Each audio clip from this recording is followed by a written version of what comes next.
விஜய் அவர்கள் போடக்கூடிய இந்த ஒரே ஒரு கையெழுத்து ஒட்டுமொத்தமாக தமிழ்நாட்டினுடைய 70 ஆண்டு கால வரலாறை தலைகீழா மாத்த போகுது. அண்ணா காலத்துல துவங்கி இன்னைக்கு வரைக்கும் மிகப்பெரிய போராட்டங்கள் செய்து உச்சநீதிமன்றம் வரைக்கும் போய் மிகப்பெரிய வழக்குகள் நடத்தி பாதுகாத்த உரிமையை ஒட்டுமொத்தமா காலி பண்ணணும்னு 2018 இந்த மோடி அரசாங்கம் ஒரு சட்ட திருத்தத்தை கொண்டு வந்தாங்க.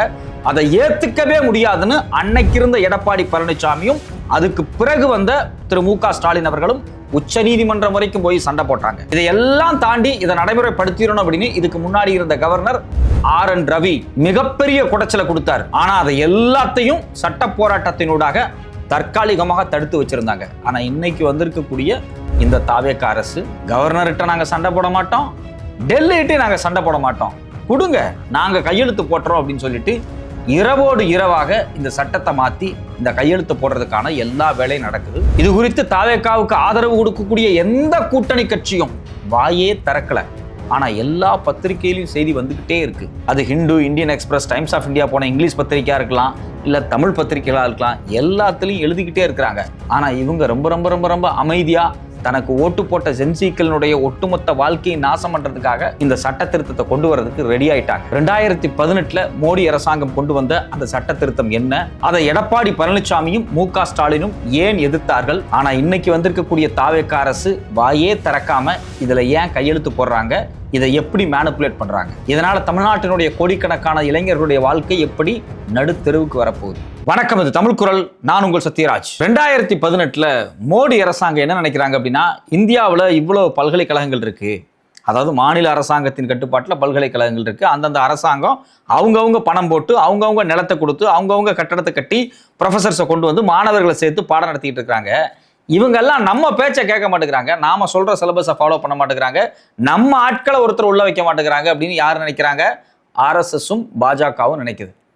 இதனால அவங்க என்ன பண்றாங்க? ஒரு சட்ட திருத்தத்தை கொண்டு வராங்க. 2018 அந்த சட்டத்தை மாத்துறாங்க. அந்த சட்டத்தினுடைய நோக்கம் என்ன அப்படின்னா, இனிமேல் மாநிலத்தில் இருக்கக்கூடிய பல்கலைக்கழகங்கள் இருக்கு பாத்தீங்களா, இந்த பல்கலைக்கழகங்கள் துணைவேந்தர்களை நியமிக்க வேண்டும் என்றால் அந்த துணைவேந்தரை தேடக்கூடிய சர்ச் கமிட்டி இருக்கு பாத்தீங்களா, அந்த சர்ச் கமிட்டியில டெல்லியில இருந்து ஒருத்தர் இங்க இருப்பார், அதாவது யூஜிசியில இருந்து ஒரு மெம்பர் அந்த சர்ச் கமிட்டியில இருப்பார். இனிமேல் நீங்க கட்டாயமா அவர் ஆட் பண்ணிக்கணும் அப்படின்னு சட்ட திருத்தத்தை மாத்துறாங்க. இதை பார்த்து பல மாநிலங்கள் நேரடியாக எதிர்த்தாங்க. யாருன்னா பாஜக ஆளாத மாநிலங்கள்.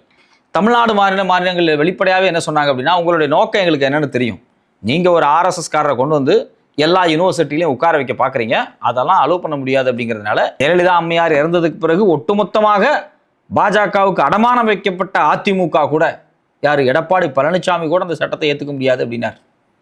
திரு ஸ்டாலின் அவர்கள் வந்து 2021 வந்ததுக்கு பிறகு யூஜிசியிலிருந்து ஒருத்தரெல்லாம் எங்களுடைய பல்கலைக்கழகத்தில் வந்து நியமிக்க முடியாத சர்ச் கமிட்டி விசியில் நாங்கள் நேரடியாக கோர்ட்டுக்கு போகிறோம் அப்படின்னு சொல்லி கோர்ட்டுக்கு போய் ஒரு மிகப்பெரிய ஃபைட் பண்ணி, கவர்னர் இருந்தால் தானே இந்த வேலையெல்லாம் பார்ப்பாரு, கவர்னரே இனிமேல் பல்கலைக்கழகங்களுக்கு சான்சலர் கிடையாது அப்படின்னு ஃபைட் பண்ணி முதலமைச்சர் தான் இனிமேல் வந்து எல்லா பல்கலைக்கழகங்களுக்கும், அதாவது தமிழ்நாட்டுக்கு உள்ளே இருக்கக்கூடிய பல்கலைக்கழகங்களுக்கும் வேந்தர் அப்படின்னு சட்டத்தையே மாற்றினாங்க.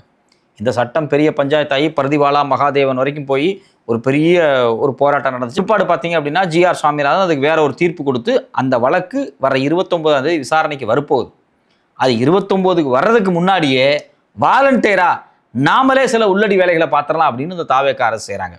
ஸோ அடிப்படையில் அந்த சட்டத்தில் இருக்கக்கூடிய பிரச்சனை என்ன அப்படின்னா, இப்போ பல்கலைக்கழகங்கள் இருக்குது. இந்த பல்கலைக்கழகத்தில் பாடத்திட்டத்தை முடிவு பண்ணுறது யார்? துணைவேந்தர்கள் தான். அவங்க தான் ஹெட்டு. அவங்க கீழே ரெஜிஸ்ட்ரார் இருப்பாங்க, செனட் மெம்பர்ஸ் இருப்பாங்க, சிண்டிகேட் இருப்பாங்க, இது எல்லாமே இருக்கும். இது ஒரு பெரிய ஒரு குழு. இப்போ இந்த துணைவேந்தரை யார் தேர்வு செய்கிறது? அதுதான் ஒரு முக்கியமான ஒரு கேள்வி.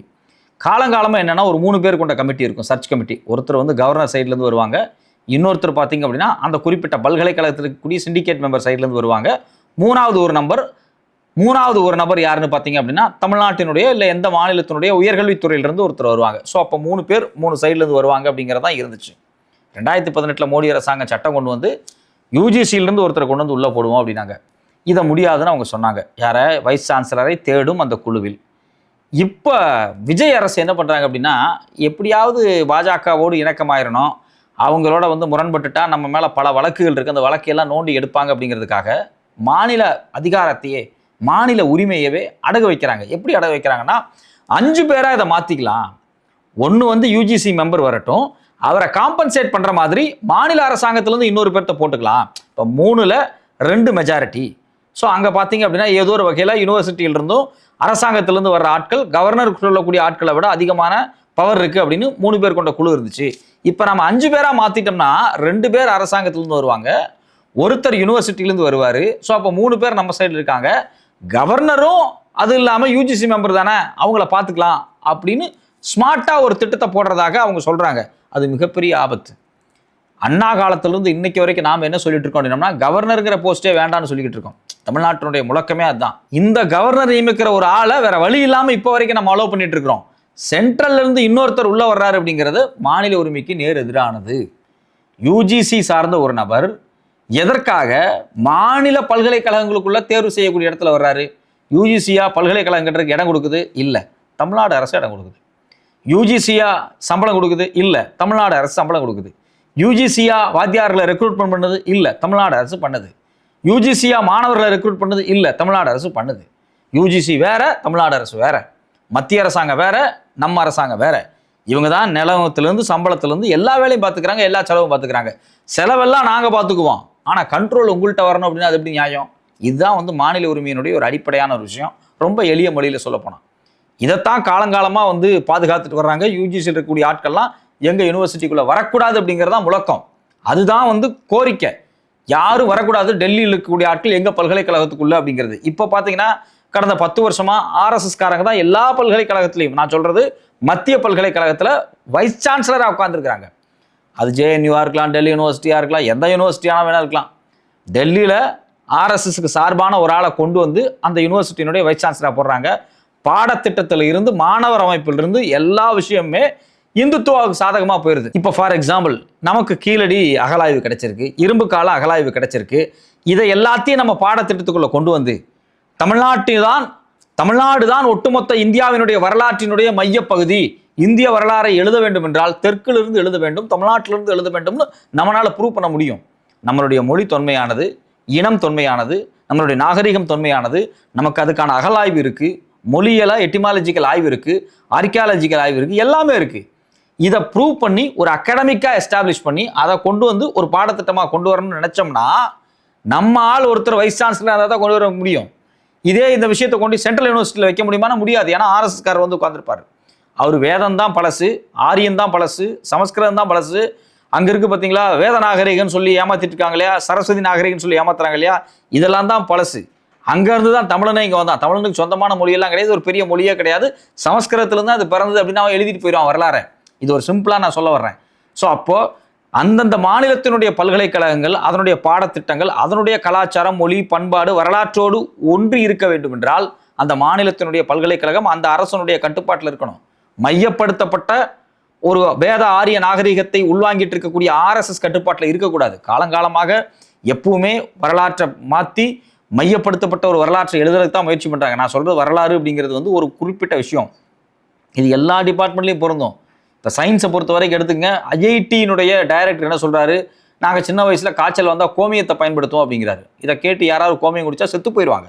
ஒரு ஐஐடி டைரக்டர் பேசுகிறாரு. வடக்கில் இருக்கக்கூடிய ஐஐடி டைரக்டர் என்ன சொல்கிறாரு, உத்தரகாண்டில் அடிக்கடி நிலநடுக்கம் வர்ற காரணம் மாட்டுக்கறி சாப்பிட்றதுனால தான் அப்படின்னு பேசுகிறாரு. அதாவது கறி சாப்பிட்டாவே நிலநடுக்கம் வந்துடும் அப்படிங்கிறாரு. இப்படிப்பட்ட நபர்கள் ஆர்எஸ்எஸ் மனநிலையோடு அடிப்படை அறிவே இல்லாதவர்கள் தான் இன்றைக்கி பல மத்திய பல்கலைக்கழகங்களில் மத்திய நிறுவனங்களுடைய தலைவராக உட்காந்துக்கிட்டு இருக்கிறாங்க. இதுக்கெல்லாம் என்ன காரணம்? ஆர்எஸ்எஸோட இன்ஃப்ளூயன்ஸு.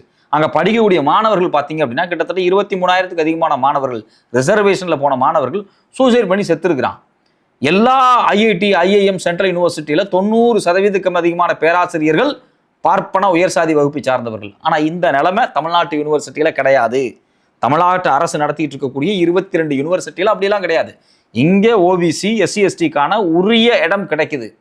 எல்லா பேராசிரியர் பட்டியலையும் எடுத்து பாருங்க, அதில் ஓபிசி இருப்பாங்க, அதாவது நான் சொல்கிறது பிசி, எம்பிசி இருப்பாங்க, எஸ்சி, எஸ்டி இருப்பாங்க.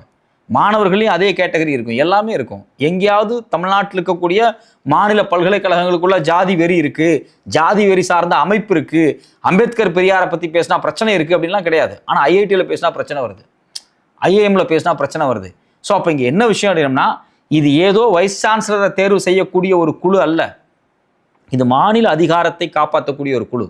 மாநில அதிகாரம்னா என்ன? இந்த மக்கள், இந்த கலாச்சாரம், பண்பாடு, கல்வி, இதை காப்பாற்றக்கூடிய ஒரு இடம். ஸோ அப்போ நம்ம பணம் போட்டு நம்ம வரி பணத்தில் காலேஜ் நடத்திட்டு இருக்கோம், யூனிவர்சிட்டி நடத்திட்டு இருக்கோம். இதில் யார் தலைவராக இருக்கணுங்கிற முடிவை டெல்லியிலிருந்து ஒருத்தர் வந்து பண்ணுவார் அப்படின்னு சட்டத்தை திருத்த நீங்கள் முயற்சி பண்ணுறீங்க. யார்? டெல்லி. அதை இதுக்கு முன்னாடி இருந்த அரசு விடலை, கோர்ட் வரைக்கும் போய் சண்டை போட்டாங்க. ஆனால் இன்னைக்கு வந்திருக்கக்கூடிய விஜய் அரசு, இன்னைக்கு வந்திருக்கக்கூடிய உயர்கல்வித்துறை அமைச்சர் திரு விஸ்வநாதன் அவர்கள் என்ன பண்ணுறாரு அப்படின்னா, இல்லை 5 பேரா மாற்றிடுவோம், யூஜிசிலேருந்து ஒருத்தர் வரட்டும் அப்படிங்கிறாரு. சார், நீங்கள் 5 8 மாத்துறதெல்லாம் முக்கியம் இல்லை. டெல்லியிலிருந்து எதுக்கு ஒரு ஆள் இங்கே வரணும்? நீங்கள் காங்கிரஸ்காரரு, நீங்கள் ஆர்எஸ்எஸ்னுடைய என்ன கொள்கையோ, பாஜகவினுடைய என்ன கொள்கையோ அதே கொள்கை தான் உங்கள்கிட்ட இருக்கு. நீங்கள் டெல்லியிலிருந்து ஒரு வர ஆளை ஆதரிக்கிறீங்க. தாவேகா காங்கிரஸோட கூட்டணி வச்சது, விஸ்வநாதன் காங்கிரஸ் சார்ந்தவருக்கு உயர்கல்வித்துறை அமைச்சர் பதவி கொடுத்துச்சு. இன்னைக்கு அவர் காங்கிரஸ்காரராக செயல்படுறாரு. அவர் காங்கிரஸ் அப்படின்னாலே ஆல்மோஸ்ட் பாதி ஆர்எஸ்எஸ் தான், சாஃப்ட் இந்துத்துவா தான். அதனால தான் பார்த்தீங்கன்னா இந்த மையப்படுத்தப்பட்ட அதிகாரம் யூஜிசியிலிருந்து ஒருத்தர் கொண்டு வரணும் அப்படின்னு நீங்கள் ஓகே சொல்லி அதுக்கான சட்ட திருத்தத்தை மாத்துறீங்க. இதை விட இன்னொரு மோசமான விஷயம், கடந்த ஒரு வாரமாக எல்லா பத்திரிகையிலையும் வந்திருக்கு. இந்த யூஜிசி அமைப்பு இருக்குது பார்த்தீங்களா, மத்திய அரசாங்கத்தின் கட்டுப்பாட்டில் கூடிய அமைப்பு. இந்த யூஜிசி, அதே போல் இன்ஜினியரிங் காலேஜ் எல்லாத்தையும் கட்டுப்படுத்திட்டு இருக்கக்கூடிய AICTE, national council, craft course பண்ணிட்டு இருக்கக்கூடிய நேஷனல் கவுன்சில், இதை எல்லாத்தையும் கலைச்சிட்டு இது எல்லாத்தையும் சேர்த்து ஒரே அமைப்பை உருவாக்குறதுக்கு விக்சித் பாரத் சிக்ஷா அதிஷ்டான் அப்படின்னு ஒரு சட்டத்தை கொண்டு வர போகிறாங்க. இந்த மசோதா பாராளுமன்றத்தில் இருக்குது, விவாதத்தில். பாஜக எம்பி புரந்தேஸ்வரி தலைமையில் ஒரு ஜாயின்ட் பார்லிமெண்ட்ரி கமிட்டியில் விவாதத்தில் இருக்குது. கடந்த ஒரு வாரமாக எல்லா பத்திரிகையும் எழுதிட்டு இருக்கா. இது சட்டமாக வரப்போகுது. இது சட்டமாக வந்துருச்சு அப்படின்னா யூஜிசி இருக்காது, அதுக்கு பிறகு ஏஐசிடி இருக்காது, நேஷனல் கவுன்சில் இருக்காது. அப்போ இப்போ யூஜிசியிலிருந்து ஒரு மெம்பர் இருக்காங்களே, யூஜிசியை கலைச்சிட்டா அந்த மெம்பரே ஸ்டேட் யூனிவர்சிட்டிக்கு வரமாட்டாங்களா விசி தேர்வில் அப்படின்னா அப்படி கிடையாது. யூஜிசி அப்படியே இந்த விக்சித் பாரத் சிக்ஷாக்குள்ள போயிடும். அப்போ விக்சித் பாரத் சிக்ஷாலிருந்து ஒருத்தர் வந்து தமிழ்நாட்டில் இருக்கக்கூடிய யூனிவர்சிட்டியில் வைஸ் சான்சலர் தேர்வில் உட்காருவார். அப்புறம் அவருக்கு பிடிச்சவர் வைஸ் சான்சலர் ஆக்குவார், அவருக்கு பிடிச்சவர் சிண்டிகேட் மெம்பர் ஆக்குவார், அவருக்கு பிடிச்சவர் பிரின்சிபல் ஆக்குவார், அவருக்கு பிடிச்சவர் ப்ரொஃபஸர் ஆக்குவார். ஸோ அப்போ இது எல்லாமே முழுக்க பார்த்தீங்க அப்படின்னா ஆர்எஸ்எஸ் இந்துத்துவா பேட்டனை நடைமுறைப்படுத்துவதற்கான ஒரு வழி. இதை நம்ம காலங்காலமாக தொடர்ச்சியாக எடுத்துக்கிட்டு இருக்கிறோம். எல்லா கல்வி அதிகாரமும் டெல்லியை நோக்கி போயிடக்கூடாது. இந்த இந்திய நாடு உருவாக்கப்படும் போது 1947 சுதந்திரத்துக்கு பிறகு புதிய அரசியலமைப்பு சட்டம் 1951 நடைமுறைக்கு வரும்போது கல்வி அப்படிங்கிறது மாநில பட்டியலில் இருந்துச்சு. இந்த காங்கிரஸ், இந்த இந்திரா காந்தி எமர்ஜென்சி காலகட்டத்தில் எந்த மாநில அரசையும் கேட்காம மாநில பட்டியலில் இருந்த கல்வி உரிமையை பொது பட்டியலுக்கு கொண்டு போனாங்க. அதாவது இந்தியாவை பொறுத்த வரைக்கும் 3 பட்டியல் இருக்கு. ஒன்று ஸ்டேட் லிஸ்ட் சொல்லுவாங்க, இன்னொன்று சென்ட்ரல் லிஸ்ட், இன்னொன்று கன்கரண்ட் லிஸ்ட். மாநில அதிகாரம், மைய அதிகாரம், 2 பேரும் சேர்ந்து முடிவெடுக்கக்கூடிய அதிகாரம். 2 பேரும் சேர்ந்து முடிவெடுக்கக்கூடிய அதிகாரத்தில் இப்போது கல்வி இருக்கிறது. ஆனால் மாநில அரசாங்கத்தை கேட்க மாட்டாங்க. அவங்களா முடிவெடுத்துக்குவாங்க, அவங்களா சட்டத்தை மாற்றிக்குவாங்க. மாநிலத்திலேருந்து எந்த குரல் வந்தாலும் பொருட்படுத்திக்க மாட்டாங்க. நீதிமன்றத்தில் போய் ஃபைட் பண்ணாலும் கண்டுக்க மாட்டாங்க. ஸோ பொதுப்பட்டியல் அப்படின்னாலே அது வந்து சென்ட்ரல் பட்டியல் தான். அப்படிதான் நீங்கள் வந்து இந்தியாவில் இன்னைக்கு வரைக்கும் இருக்குது. அப்போது கல்வி உரிமை மாநிலத்தில் இருக்கணும், நாங்கள் கல்வி உரிமையை மாநிலத்துக்கு கொடுக்க போகிறோம், நாங்கள் வந்தால் கல்வி உரிமை மாநிலத்துக்கு வரும்னு பேசிட்டு இருக்காரு ராகுல் காந்தி. ஆனால் இங்கே இருக்கக்கூடிய காங்கிரஸ் அமைச்சர் என்ன பண்ணுறாரு? தமிழ்நாட்டில் கூடிய காங்கிரஸ் அமைச்சர், தாவேகா ஆதரவில் இருக்கக்கூடிய காங்கிரஸ் உயர்கல்வித்துறை அமைச்சர் டெல்லியிலிருந்து ஒருத்தர் வந்து உள்ளே இருப்பார் அப்படிங்கிறாரு. அப்போ ராகுல் காந்தி ஒன்று பேசுகிறாரு, இவர் ஒன்று பேசுகிறாரு. நமக்கே வேடிக்கையாக இருக்குது. ஸோ அப்போ இந்த சட்டம் நடைமுறைக்கு வருது அப்படிங்கும்போது டெல்லி அதில் நிறைய விஷயங்களை மாற்றிருக்காங்க. கிளாஸ் 45, கிளாஸ் 47, கிளாஸ் 49 இந்த விக்சித் பாரத்தில் எடுத்து படித்து பார்த்தீங்கன்னா தெளிவாக உங்களுக்கு தெரியும். முழுக்க மையப்படுத்தப்பட்ட அதிகாரம் கொண்ட ஒரு பாடி அவங்க உருவாக்குறாங்க. அந்த பாடி அவங்க உருவாக்குறதுக்கு முன்னாடி யூஜிசி மெம்பரை கொண்டு வந்து ஸ்டேட் யூனிவர்சிட்டிகளை உட்கார வச்சுட்டா இயல்பாகவே மாநில பல்கலைக்கழகங்கள் எல்லாமே நேரடியாக அந்த விக்சித் பாரத் கீழே அக்ஷா கீழே வந்துடும். ஸோ இந்த திட்டத்தை இவர்கள் நடைமுறைப்படுத்துவதற்காக திட்டமிட்டு பாஜக ஆர்எஸ்எஸ் செஞ்சுட்டு இருக்காங்க. அதை விடக்கூடாதுன்னு திமுக அதிமுக வெளிப்படையாக சண்டை போட்டிருக்கிறாங்க. அதிமுக பாஜக கூட்டணியில் இருந்தாலும் இந்த விஷயத்தில் அவங்க ரொம்ப தெளிவாக இருந்தாங்க. அதை விட ஒரு படி முன்னாடி போய் திமுக அரசு இந்த விஷயத்தில் சுப்ரீம் கோர்ட் வரைக்கும் போய் சண்டை போட்டுக்கிட்டு இருக்காங்க. இந்த வழக்கு இன்னும் பெண்டிங்கில் இருக்குது. வர ஜூலை 29 விசாரணைக்கு வருது. அதுக்கு முன்னாடியே இந்த விஜய் அரசு என்ன பண்ணுறாங்க அப்படின்னா, எதுக்குங்க டெல்லியோடலாம் சண்டை, கையெழுத்து போட்டு கொடுத்துருவோம், ஆர்எஸ்எஸ்காரங்க வரட்டும் அப்படிங்கிறாங்க. ஆர்எஸ்எஸ்காரன் வந்தால் என்ன நடக்கும்? சிலபஸ் எல்லாம் மாற்றுவான். எல்லா யூனிவர்சிட்டிலையும் ஏபிவிபின்னு சொல்லக்கூடிய ஆர்எஸ்எஸ் அமைப்பு வரும். ஆரியம், வேதம், பார்ப்பனம், இந்துத்துவம் இந்த மனப்பான்மையை ஒரு 10 வருஷத்துக்குள்ள வளர்த்துருவான். இன்னைக்கு செஞ்சின்னு விஜய்க்கு ஓட்டு போட்ட எல்லாரும் 10 வருஷம் கழிச்சு சங்கியா மாறிடுவான். அப்போ இங்க சங்கிகளை நேரடியாக திமுக அதிமுக இருந்தால் உருவாக்க முடியாது என்பதற்காக தாவேகா மாதிரியான ஒரு அரசை உருவாக்கி அதனூடாக பல்கலைக்கழகம் கல்லூரிகளை ஆர்எஸ்எஸ்ஸா மாற்றி அதுல பாஜகவை வளர்த்தெடுக்கிறது, ஆர்எஸ்எஸ் வளர்த்தெடுக்கிற வேலையை அவங்க செய்கிறாங்க. நம்ம நாட்டில் இருக்கக்கூடிய கூட்டணி கட்சிகள், அது கம்யூனிஸ்டாக இருக்கலாம், இல்லை விசிகாவாக இருக்கலாம், நாங்கள் ஆர்எஸ்எஸ் அப்படியே தடுத்து நிறுத்த போகிறோம் விஜய் கூட சேர்ந்துக்கிட்டு அப்படின்னு சொன்னீங்க. ஆனால் ஆர்எஸ்எஸ்ஸை கேட்டை திறந்து விட்டு இந்த விஜய் அவர்கள் வரவேற்று உள்ள கூட்டு வர்றாரு. ஏன் வேடிக்கை பார்த்துட்டு இருக்கீங்க? வாயே திறக்காமல் இருக்கிறீங்க. ஜென்சிக்கள் விஜயை நம்பி ஓட்டு போட்டாங்க. ஒட்டுமொத்தமாக அவர்கள் எல்லாத்தையும் இந்துத்துவாவில் அடவானம் வைக்க வேலையை இந்த செயல் செய்யும். இதை சட்டத்தை மாற்றவே கூடாது. மாற்றுறதுக்கான முயற்சிகளை கைவிட வேண்டும் அப்படிங்கிறது தான் நம்மளுடைய ஒரே விருப்பமாக இருக்குது.